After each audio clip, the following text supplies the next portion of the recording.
Erokamano Ramogi, ma thuolo machielo mawaiko ni weche manyien mag migago mabiro ni kowuok e Ramogi TV Communication Center Nairobi. Mokwongo wawinjane mago mawamiyo pek. Jopuonj mag mbalariany ma pacho ka omako chung' ni ok ginidogi e tich nyaka chulgi gopegi duto mag osara. They have assured me that KTDA and Coffee Board will specifically have facilities here to make sure that we brand our coffee and tea. Piny Kenya kod China medo jiwo tudruok e kindgi kokalo yango gero kar ohala maduong' e kar romo mag pur ma Jamhuri e bore Nairobi. Before the police arrived, the members of public had money to fatally subject the two suspects to mob injustice. Jopiny mayala nonego achije ariyo moko mag njore e rakruok manokelo hinyruok ne apisa mar okwach kich.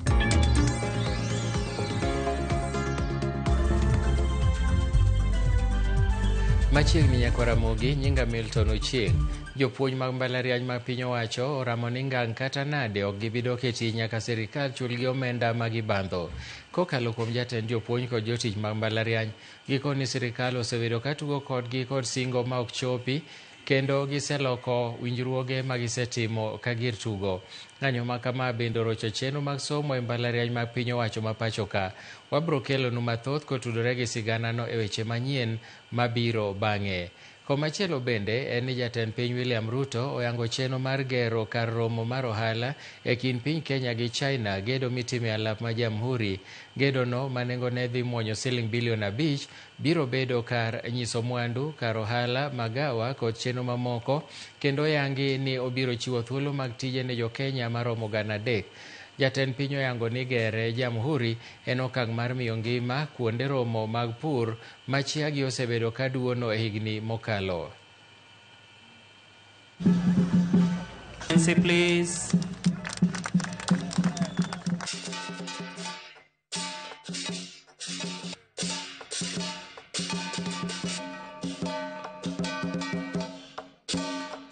This marks the beginning of the commercialization of facilities available to agricultural shores of Kenya, and I must commend them for the partnership they have created between the private sector and the agricultural shores of Kenya. This facility is going to be built as a joint project between the agricultural shores of Kenya and this investor, because this investor is leasing this land from the agricultural shores of Kenya, which will lead to the commercialization of the facilities we have here. And agricultural shores of Kenya is going to make 10 times the money they have been making from the use of this piece of land. That is the kind of innovation that is going to inform government operations as we go forward, so that we can unlock the big potential that exists in some of the government assets that we have that currently are not being used optimally. We have just concluded agreement with the government of China, with the African continent, on elimination of tariffs on all our agricultural products. And this facility is going to support the export of those products now that tariffs have been removed on those products. We are going to expand the reach of our market on products manufactured in Kenya and produced in Kenya.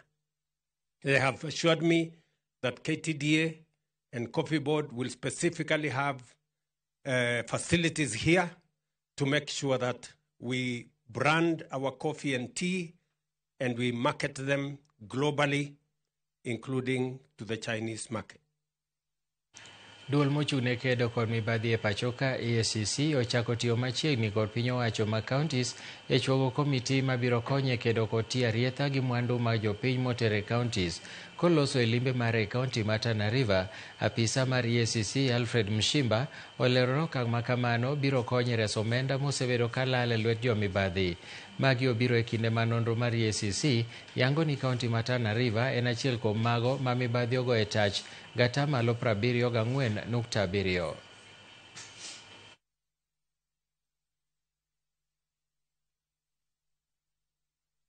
hii mipango inaangazia kwamba tuzuie, manake kuzuia kuna faida zaidi, manake katika county kuna miradi kadhaa, na vile vile governor ametueleza kuna ule mradi muhimu sana ambao anafanya mambo ya urbanization, ambapo ni mradi ambapo kutaenda rasilimali nyingi sana, na kwa hivyo prevention committee kama hizi zitasaidia sana, sababu mambo ya investigations na nini, hiyo ni mambo ya kufuata wakati mali imeenda, mradi umesimama, lakini ukizuia kuna faida kubwa zaidi. Kwa hivyo sasa kwenda mbele, sisi tunataka kupartner na county zote na kuzuia mambo ya ufisadi, na pia hata wananchi kusaidia kwa mambo ya kuzuia mambo ya ufisadi. Tumekuwa na kikao hapa kuzungumzia haya yote na hatimaye kukubaliana ya kwamba tunahitaji kuweka ile kamati ya kuzuia ufisadi, ambayo ni jambo ambalo EACC wanajaribu kulichangamkia pa kaunti zote, ili kuwe na ushirikiano mzuri kati ya EACC na counties. Kweth mar mine bwo riwruok mar Nyinam Bade ma Nairobi ochako chenro masundo kendo lombo oganda mondo owuog oko mondo ndikre kaka jolut ombulu.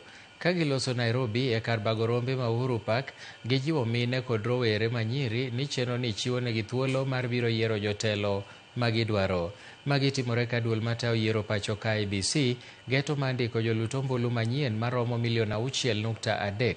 Kata kamano nyaka nyochak chenro no, oganda osebedo ka yulo e wuok oko mondo chiwre ndikruok kaka jolut ombulu gino magigeto loko.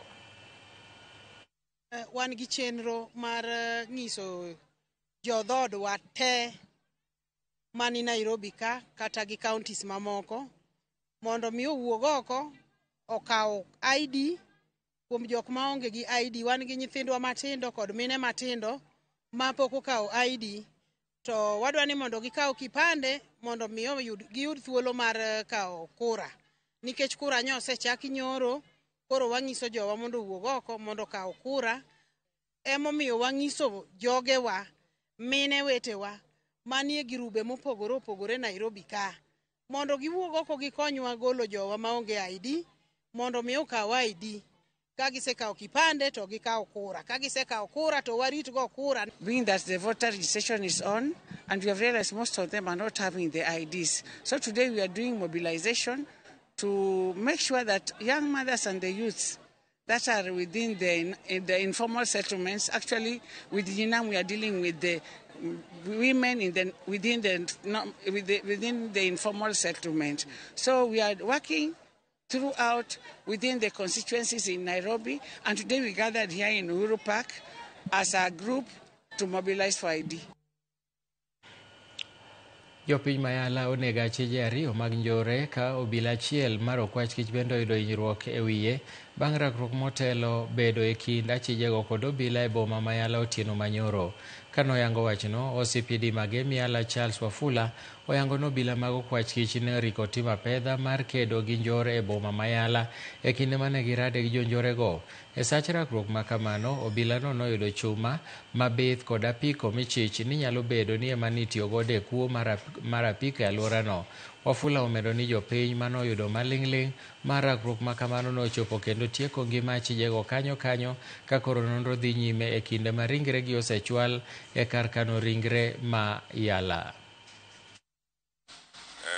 With the thugs who normally snatch their phones and other electronic equipment. So as a result of that, yesterday, around Mosque area, one of our officers who is attached to DCI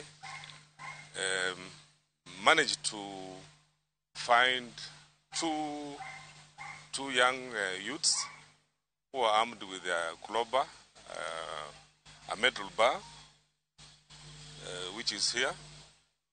And on the process, he challenged them to find out what they were doing, but instead they opted to attack the officer.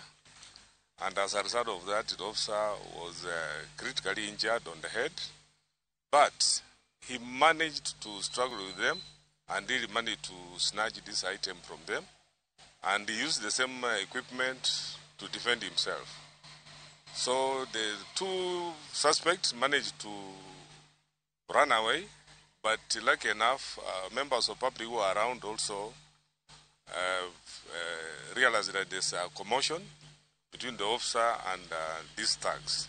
So they gave a chase, and during the process, they cornered the suspects within the estates, and you realized it was night hours. So before the police arrived, the members of public had managed to fatally subject the two suspects to mob injustice. The scene had managed to recover one motorbike. E boma ma Kapsabet e kaunti ma Nandi, apisa mag obila ondhiyo nyasore maromo kilo 50 ma nengogi romo siling 250,000 manigolo Mumias kitero e kaunti ma Nairobi. Sami Mbarani, apisa maduong' mar okwach kich e gwenge ma Nandi, olero ni obila noketo badho bang' nomigi wach ni nitiere tich matero nyasore e kaunti ma Nairobi madhi mbele. Achich achiel kod dereva mar matatu manoyudi e nyasore go nomaki.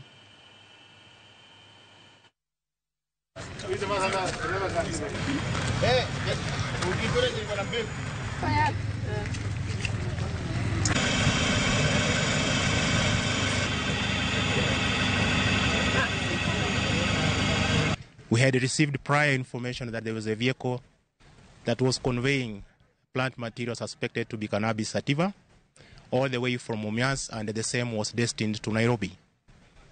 We managed to spot the vehicle just at around Kapsabet Boys, and the same was intercepted by the officers from this command. The vehicle was escorted to Kapsabet Police Station Yard, and upon search, we were able to recover 50 kilograms of plant materials suspected to be cannabis sativa.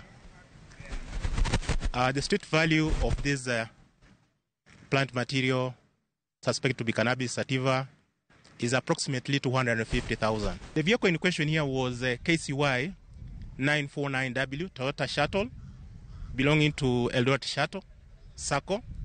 It had 13 passengers on board, and it was flying from Mumias to Nairobi. The plant material was well stuffed in a bag that is normally or commonly called Nigerian bag, and apparently preliminary investigation indicates that the plant material belongs to one Titus Mugada, whom we've arrested and treating as a suspect. We have equally arrested the driver of the said motor vehicle. Kambi mar fwambo mar Royal Media Services komako rekod Zizi Afrique Foundation chano mar bago kidienje 4 mag twak mamulo weche mag somo kochakore tarik 13 dweni e boma ma Nairobi. Koloso e kinde yango chenro no e lok tich mar Royal Media Services, Director mochung' ne kidieny mar weche manyien Linus Kaikai okoni twak makamano biro nywando jopiny, apisa mag sirikal, jotend riwruoge, jopuonj kod jokanyo mamoko kaka yor fuono ne jopiny weche magin godo e chunygi.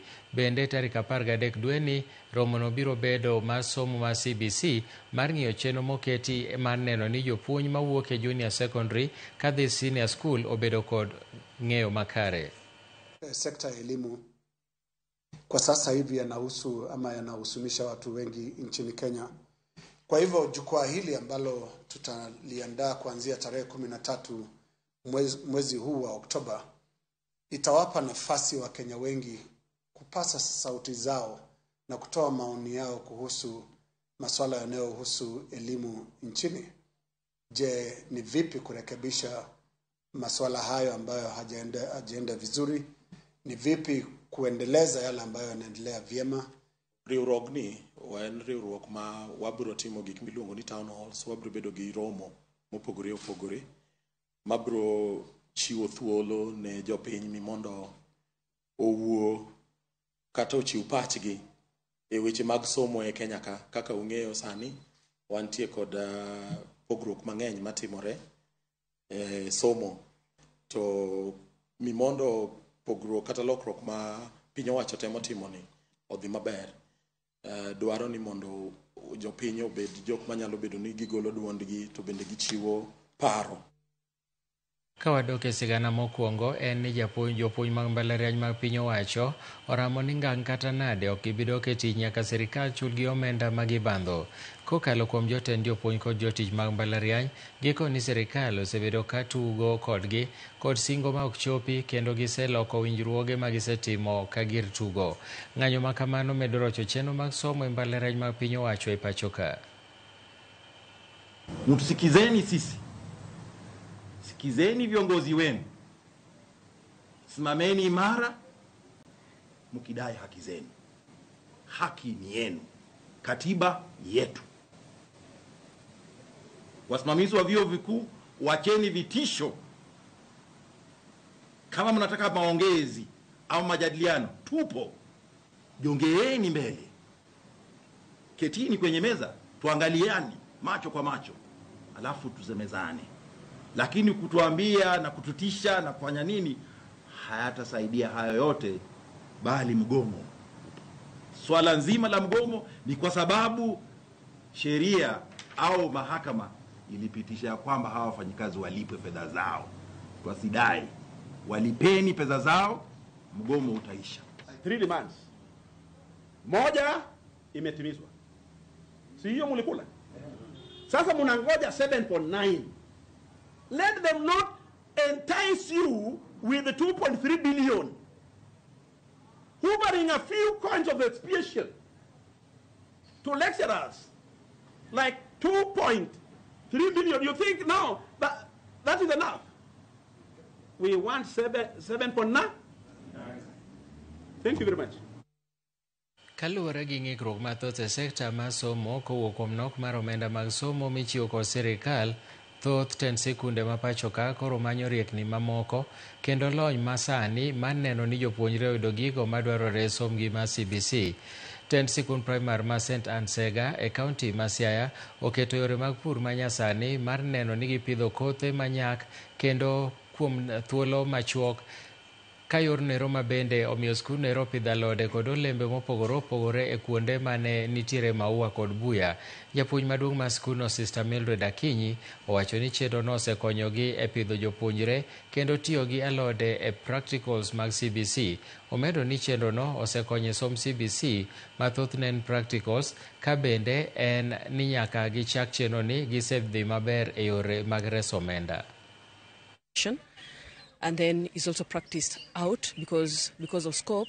We are able to plant our own crops, and we've come to realize that it's not a matter of having a big land. The small land that you have, you are able to plant actually everything. Scope encourages us that in a particular piece of land, you not only plant one particular piece of crop. And Scope has also taught us that when you have a farm, we do not rely on artificial fertilizer. The crops that you've just seen in the farm, we have not used fertilizer. We do not use pesticide. There are some particular crops that when you grow, like marigold, onions, the natural onions, they are able to send away the pesticides in the farm. And when we use this natural fertilizer, the crops grow well, and even the land is fertile, and compared to when we use the fertilizer. This project has really helped our learners to improve on the food production. Actually, if you look at the way they are feeding today, we don't have any scarcity in, especially the time that they take their vegetation. Yes.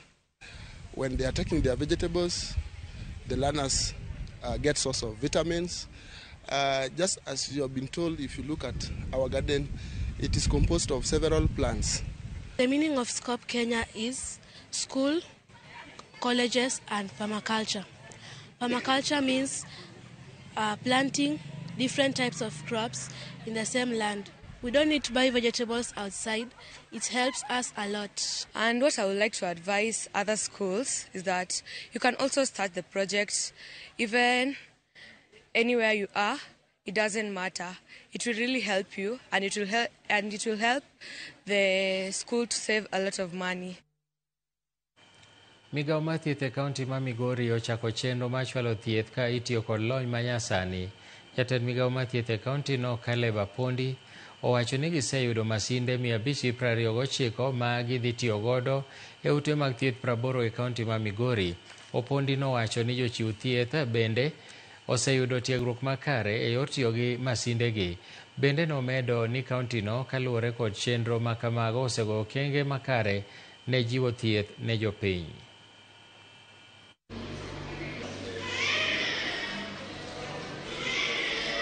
I want to say that as a county, we are gearing towards digitalization of all our health facilities. And in this regard, we have distributed 529 tablets to digitize our public health facilities. Phase 2, 167 healthcare workers who are trained, and a total of 422 healthcare workers who are trained on Taifa Care Tibabu. And the devices have also been received, and the department has received 529 tablets, as I had said earlier, to support digitization. And in the initial phase, we piloted 17 health facilities, and the second phase, we are rolling out additional 80 facilities. We shall not be seeing patients working with the papers from one service point to the other. And even the long time of waiting by the patients will be drastically reduced. Ma en Ramogi TV, to magi gin weche manyien mag migago wakaw yweyo mokwongo to kapok adhi e yweyo. Aneni makare ma Otis Tinga Oganyo mar Rapogi Kanyamkago, kaito Deno ba umoja mar Game Got Regea owacho ni Ramogi TV ler kendo migago chopo no yo makare. Moses Osaso kawuok Bware wacho ni ene migago kod Akinyi kod Tabu to wacho ni mos na Sharon ya Ugenya. Brian Pinky wacho ni mapema ndio best Milton. Machielo bende an yote kama wacho ni Ramogi TV nenore maler wacho notimo mose manoko yiena somo ote makuyo chenro ler maratari e gwenge mag Rinya Awendo Ann Harrison Airikai to mogik Pastor John Apidi Milton aneni makare Bunyala Road jopiny chunygi ol kod ombulu nikech kata igo ng'at midwaro to ok mi emomiyo chuny oganda oseaye. Anyasomo mogik Pamelo Dawa aneno Ramogi TV kan Kisumu West. Jong'anyo go onego mi chudo mapiyo mana kaka jo adhula mimiyo. Nyakora Ramogi wane yweyo matin kikidhi mabor pod wan gi mathoth.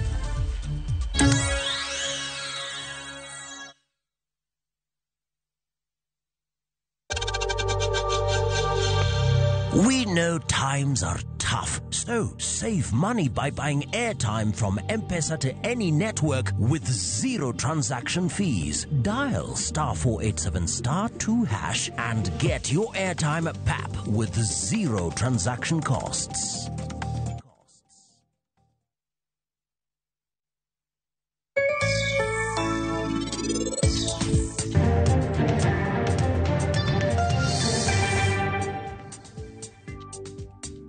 Nyota mit jiwere kuru chiche nitie.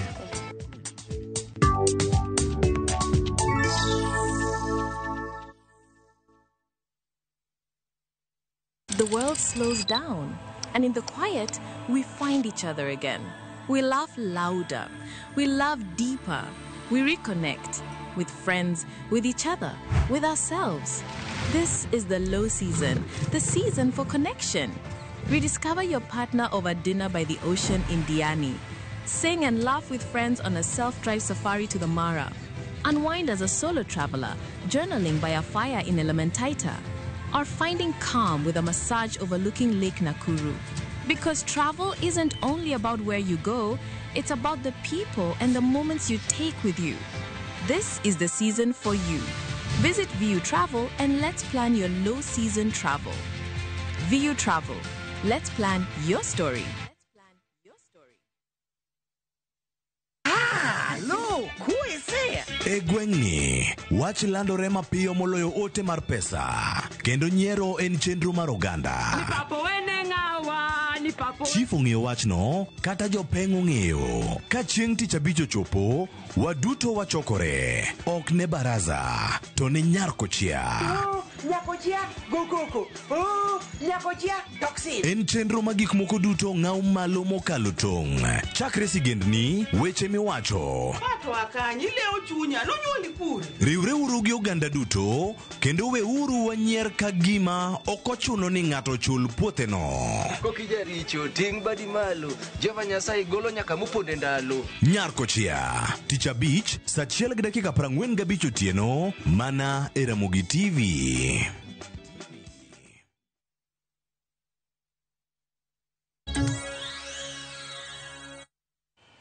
Machiegni kendo romo mosebedo kadhi mbele marito nembe ochope giko mare gi winjruok matiyo kanyakla e rito mwandu ma nembe.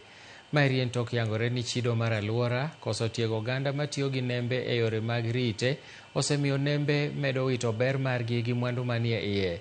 Jokanyo e sekta mar rito nembe wacho ni nitiere kido moko mag ree masani koro lal kaluwore gi ni githo kendo giringo nembe molil.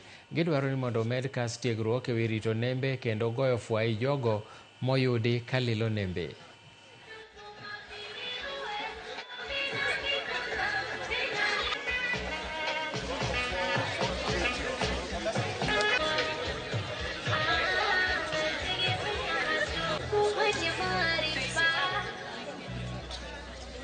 We have built partnership, we have built friendship. Let it not stop here. The tide, let's carry the tide to greater heights. And for the students, of course, you know that conserving the ocean is not, it's not something which we need to debate upon. That is to prepare and build current and future ocean scientists to be a part of the global conversation. We want African scientists to be a part of the global conversation. We want you all there. That is the mission. And not only did you all help us continue to meet and exceed that mission, but you continue to motivate us to keep working towards that mission. In Africa, we need these summer schools more. We need you scientists. We need you to really help us save our oceans. Maheo nurses 20 e kaunti ma Siaya oyudo hinyruok ka moko kuomgi dhi nyime gi yudo thieth e thieth ma Siaya County Referral bang' kweth moro monjogi. Kaka Steve Biko lero, monjno nyotimore kinde ma nurses go ne ng'anyo oko mar apisi ma Ten County ma Siaya ka gidwaro ni mondo chop dwachgi. E odiechieng' mar 13, nurses ma Siaya nodhi nyime gi chenro mar ng'anyo kendo bolo tijegi piny ka giluor boma ma Siaya kod limo moko kuom apise mag kauntino.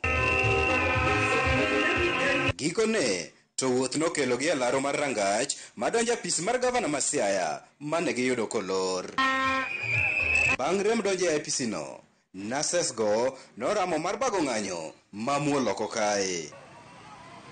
Mana kadiemo wang' nono, kweth moro nochopo komanre kod ludhe e lwetgi kendo chako rodho jochiw thieth go. Kata odoko nobila ne nitiere machiegni kindeno, kwethni nodhi nyime gi rodho nurses go, gino manochuno obila mar diro risasi e kor yamo kendo keyo nurses go ka moyo 20 kuomgi to noyudo hinyruok. To kawuono ne wawuotho e offices ma wadhoeno ni onego bed ni address issues wa.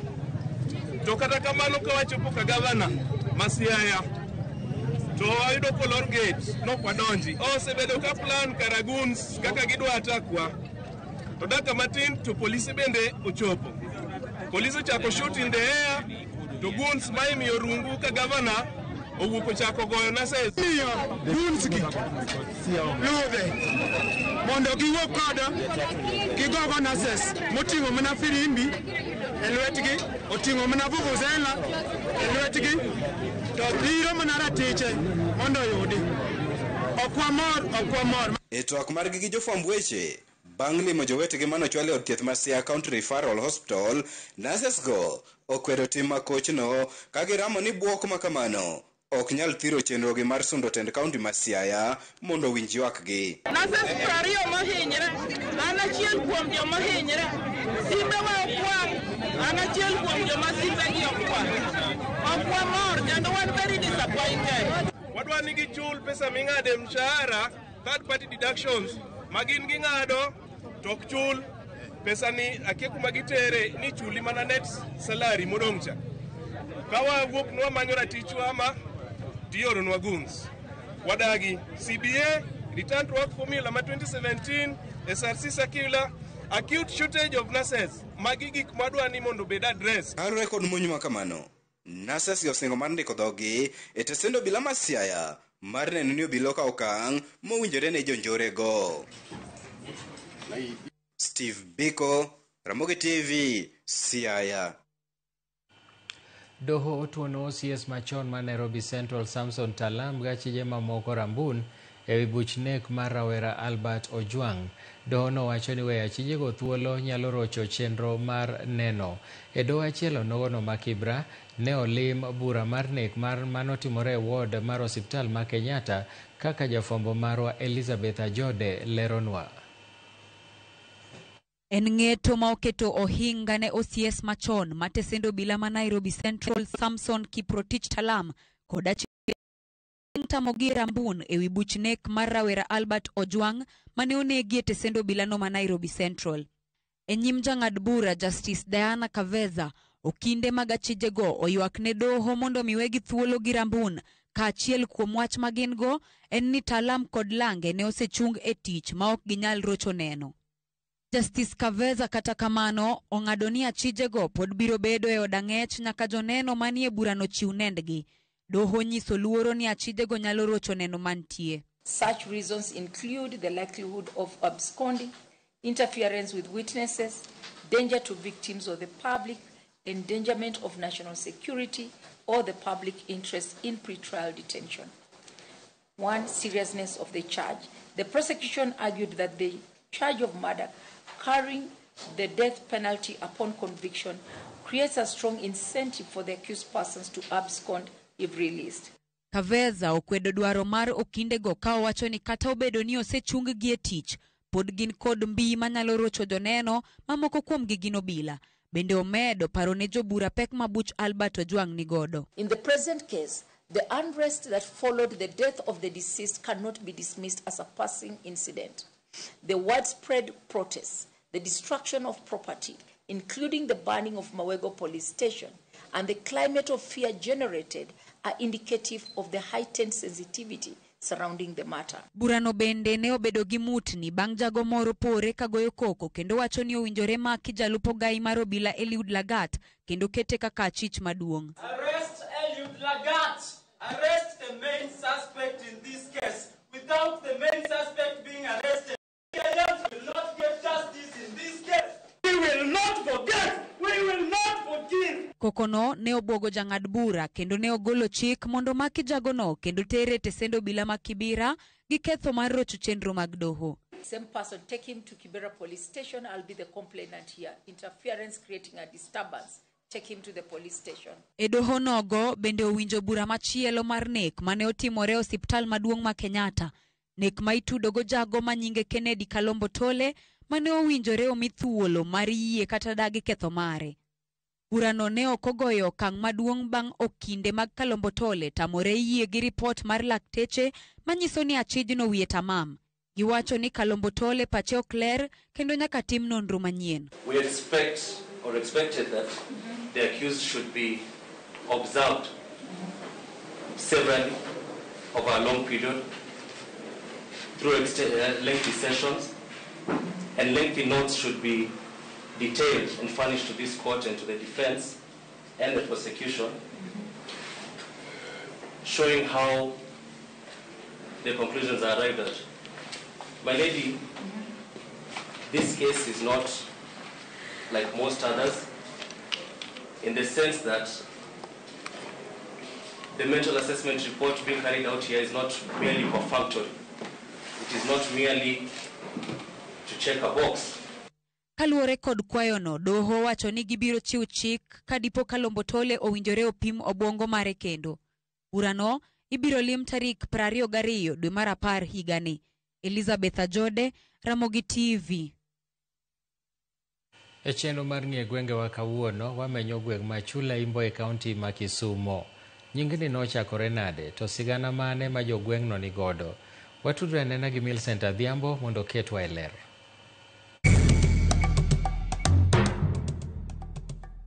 Nyakwara Mogi Ajuang machiegni kendo e tielo machielo e chenro ni mar ng'e gwengewa.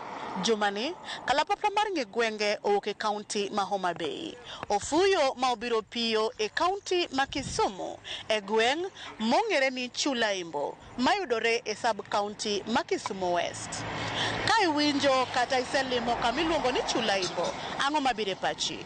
Ang'o miparo ni ne ochak gweng'ni ni Chula Imbo? Chula Imbo ni konyuola ayudo kiluonge ni Chula Imbo. To nawinjo ka jomoko ne wacho ni ne nitie joma nolaro rombo miluongo ni im momiyo nying ka nodong' ni Chula Imba. To wapenjogi nang'o miyo nochak ni Chula Imbo, to ginyisowa ni ka ne chula ne nena kama chalo nam ma aore mane nitiere. Koro emomiyo nochake ni chula nikech kama pige ng'enye, kama pi ng'enye. Aparo ni luongo ni chula. Apara ni nen nodong' kaka chula moro ma ji ne onge, to ji oluongre achiel ochako gedo dak. Koro mano kipacha ne omiyo noluongo ni Chula Imbo. Ninyisowa chon kata gi jowa mabet dito ni Chula Imbo ni nobiro kaluwore gi jok moko bende mane obiro koni to ne giwuok chula to gi jowa bende makoni bende. Koro nidwaro nying ema koro nochopo kar winjruok margi ma giyiere ni ginyalo chako kaendi ni Chula Imbo nikech e iye kaendi ok en kama duong' asach, ochalo chula. Koro jo kaendi gi jok mamoko manobirogo noyiere mondo mi ochak kaendi ni Chula Imbo. Bang' winjo paro mopogore ka jogweng' oselieko kotenore kod gima nomiyo chak gweng'ni ni Chula Imbo, adier kod kuku mar wach koro ni kanye ewi gweng'ni manomiyo chak ni Chula Imbo kowuok kuom jodongo mane nitie kanochakore. Kapok nobiro Chula Imbo niluonge ni Korambo. Korambo ema nochako tich ka, tij hotel mar miyo jokarateng' maka chai gi mandas. Koro odhi nyime kamano, koro kotho to weno wan nyithinde. Nyingno nobiro ni kane nitie aore ariyo, nitie moro mwalo kacha, nitie moro e bathe koni, emomiyo nochake ni Chula Imbo. En e dier aorego. Aora ma mwalo kani iluongo ni Wadh Gwen, to ma ka iluongo ni Kut Kanyauche. Koro gweng'ni ne nie diergi, en e dier aorego. Koa malo kocha kodire nyaka mwalo ka. Koro ka nochak ni Chula Imbo. Bang' winjo nonro mar Chula Imbo kaka gweng' manochakore e dier aore ariyo, Chula Imbo landore kod weche kata timbe mage. Chula Imbo kae umbwa landre gi tich matek. Wan joma hard worker kendo waonge gi rekod marach ma wan joma wadich mana gi tijewa mag menyo. Umbwa landre kaka Chula Imbo kandi en karateng', wayo tij puodho, wapuro maber, wakeyo be maber.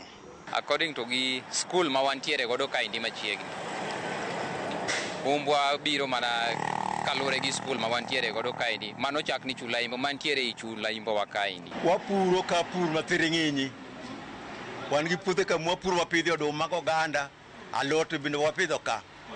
Koro mane malando nyingwa kani Chula Imbo tichire maber. To gin dongruoge mage ma jodak ma Chula Imbo kwano nyaka ne gweng'ni ne chakre. Wasebedo gi dongruoge mang'eny. Number 1 Chula Imbo waka, chon sitima ne nitie, nodonjo mana sitima no kala. Sikundwa ni nelielega mana gi taya. Sani waneno stima odonjo e gwenge. Nderni be sani wan godo ma wa access kamoro yo mapiyo. Kaparo ka kanare ongo mang'e Chula Imbo kaendi, kaka ng'e gi sani okodongre. Mana kaka entiere na. En ok en kuma dongore.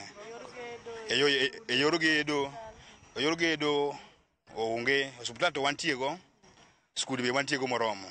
Lakini koro yore be matero kuondego mane sida. Kuonde kata sani keda wuok kaendi skul moni mpaka romo malo koni kata odowa malo koni. Iyo kende kata kudhi gi gari ni okunya chopo. Iyo rach seriously. Ng'enyne kata dukni mane nitiere kaendi gi ng'enyne gin mag low. To gi sani wanyalo neno ka gi improved ma gisani gin permanent. Osiptande bende wanyalo yudo moro nochoponwa ka mogernwa ka iluongo ni Masaba. Kata yore waneno ka sani kalure gi telo ma wantiere godo manodonjo achien.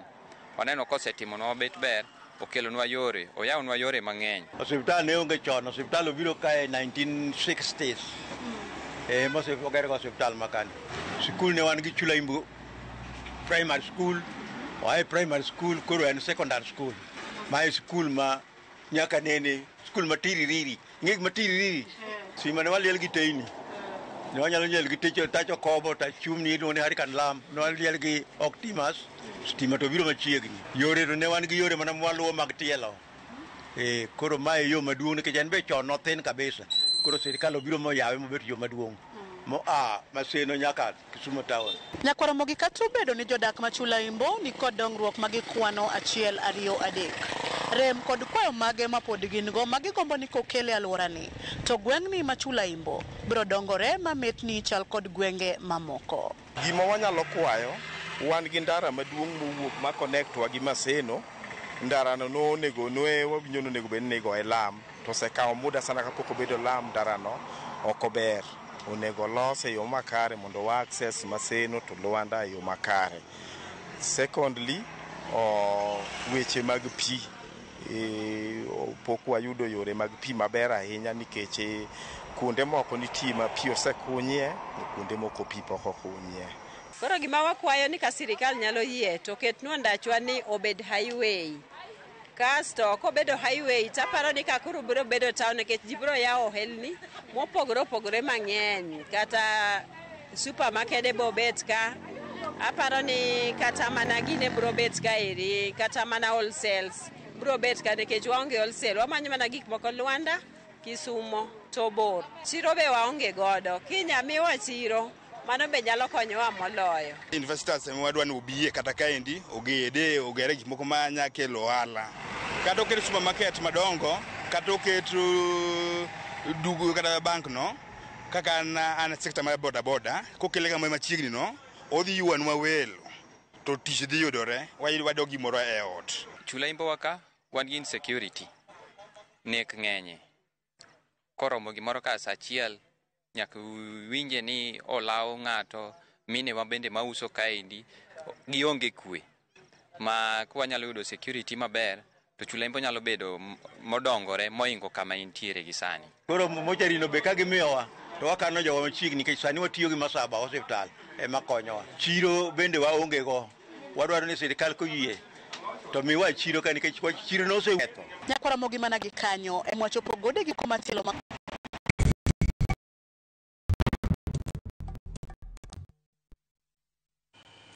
Awora ahinya jo Chulaimbo, ok unyal nyiso Millicent ni jaka Black be a Chulaimbo. En nyiego marang'o.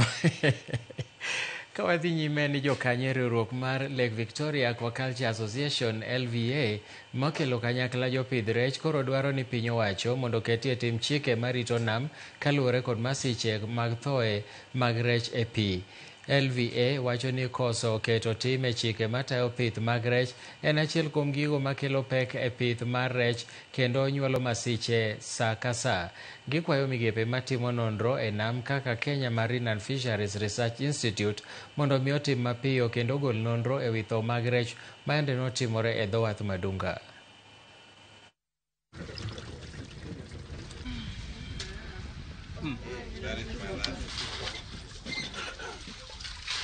Wadwaro mondo sirkal okaw gini ma family.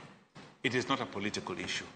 En mondo gibi giwach ni nam onego orit kama. Ingine nam ni ok en mar Kenya kende. Uganda, Tanzania, en mar the region, mar East Africa. Skoro gimatimore kaendi concern marwa ni wan ne wakwero certain things. Mawa winjore ni the new regulation lego be. Gigo did not say Tim Nyakasari. My back in the beginning of the year, I chako which gisani one in October. Boko Timge. It is a bit not it's not a good thing.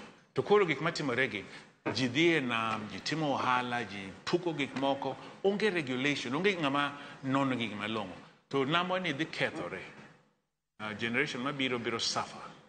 Kata sani wanyalo rado gi tuoche kata gik moko manyalo hinyo gi marach because of this lack of proper regulation and enforcement. Erokamano Nyakwaramogi, wadhi yweyo mar ariyo. Agus Neto ka entiere Mubachi, Migori County, owacho neno eyo makare. Ng'ato wacho ni wan be limwauru yawa Joramogi TV Apilo Center, Anses Clinton. Apilo ni kanye mayie no ne giwachno ni ene county mane, kaito gima wuoro ni Profesa Inego Aoyaye Saitan Ashindwe mano Dhiambo Lunga. Nitiere profesa moro ma bende okawo ngimane. Am Katiba from Angogo, agoyo ni daktache mano hinyorego mos. Kaito Dr. Dukmarodi be wacho ni awuoro nase sigo mana kaguogi kamano, wan e Kenya mane. Wakawo yweyo matin, waduogo bang' thuolo machuok gi weche tuke.